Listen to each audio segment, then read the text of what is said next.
They told of Governor Waterman on one of his trips down the canyon. He stopped at Potter's. He was going to have it out with the old man. They rented burros and fishing tackle and that sort of thing from Potter's. Everybody stopped there. He had a beautiful home. He had a home that would be considered a good home in Glendora today. It was about a 10-room building with a veranda on 4 sides of it. It was a real fine building. There's a picture of it in one of these magazines you have, Azusa 50 years after. There's a picture of that very fine home in the canyon. Well, Waterman stopped on the way down the canyon at the Potter's, and Potter and his son Hayes were there mining in the canyon. And the governor says, "Potter, you better get your family together and get out of here. There's a terrific forest fire started up there in Cattle Canyon, and it's coming down here so fast that they can't do anything. You just better get out of here." So Bill turned over to his son Hayes, and he says, "Hayes, you know that there counts for them fish you caught this morning with their fins all singed."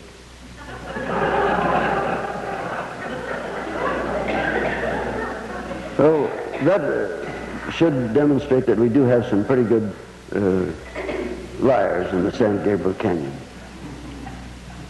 And I think I've taken up the time allotted to me, but I think I would be remiss if I didn't thank you for this opportunity to come here.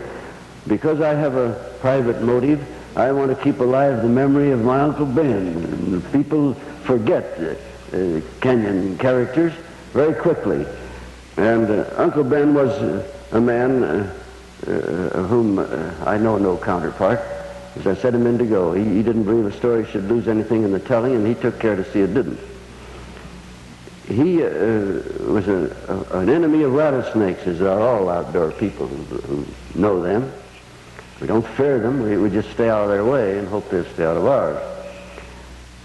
Uncle Ben was telling about a rattler that annoyed him. He was up at Pine Flats sleeping in his sleeping bag, and he was awakened in the middle of the night by something that was tickling him and bothering him, and so he opened one eye and saw that there was a big rattlesnake right on his chest, coiled and just sitting there. He wasn't mad, but he was just sitting there.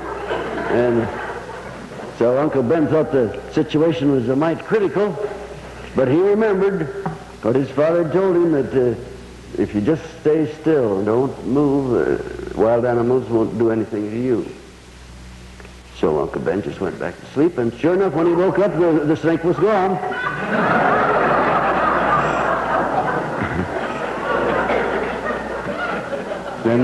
You stand another? Well, I apologize if I use a swear word once in a while. My grandfather taught me how to swear before my mother taught me how to talk, and it's a little difficult sometimes when you're telling a story that was told that way to you, to leave out the key words, as it were. Uncle Ben was up at my camp, which was Peachtree Flats at that time, and he overstayed and got dark, so I loaned him a flashlight, and he went on home to where he lived. He lived in the John Knox cabin over in Cattle Canyon. And he was telling me the next day that as he went down the trail there, of a sudden the night was disturbed by the most terrific whirring of a rattlesnake that he'd ever heard. He didn't know a snake could make so much noise. So he carefully went along with his flashlight until he came to the spot where it was, and he saw it was, in effect, 2 rattlesnakes engaged in deadly combat. And they were curled around each other, and they were striking at each other, and their 2 tails out here whizzing to beat the band. He says it was an awesome sight. He stood there and watched them, and all of a sudden the noise just dropped to half its volume. He looked to see what was the cause, and one of those snakes had grabbed the other one by the tail and started swallowing him. And of course he no longer could rattle. Now, Uncle Ben said while he watched him, the other snake did the same thing, and there he was standing out there in the forest in the absolute silence. He said it was terrifying. But as he watched him, he said, an amazing thing happened. Pretty soon there weren't many snakes there at all. Each one of those snakes had swallowed the other.